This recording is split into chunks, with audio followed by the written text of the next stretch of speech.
আরে মুখের দিকে তাকিয়েছেন কেন? কি হয়েছে দিদি ভাই, এত চিৎকার করছেন কেন? আরে দাদা শুনুন, আমি বলছি। হ্যাঁ বলুন। দাদা এটাতে কি লেখা পড়ুন তো। Sugar free? সুগার মানে কি? সুগার মানে চিনি। তাহলে ভাবুন আপনি কত বড় ফালতু লোক, আপনি কিভাবে মানুষজনকে ঠকাচ্ছেন। আমি কেন আপনাকে ঠকাতে যাবো? ঠকাচ্ছেন না? তাহলে এই যে বিস্কুটের সাথে চিনি ফ্রি, আপনি আমাকে দেননি কেন?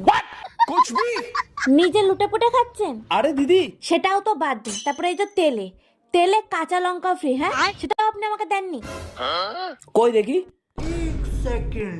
আরে দিদি, কাঁচা লঙ্কা না, কোলেস্ট্রল ফ্রি লেখা, কোলেস্ট্রল সে ফ্রি। যাই হোক, ফ্রি তো ফ্রির জিনিসগুলো আপনি আমাকে দেননি কেন, জবাব দিন। আরে আমি এটা দেবো কি করে? এখনো জিনিসগুলো আমাকে দিচ্ছে না, হা করে তাকিয়ে আছে। বলুন এবার, আপনি কিছু বলুন ওনাকে।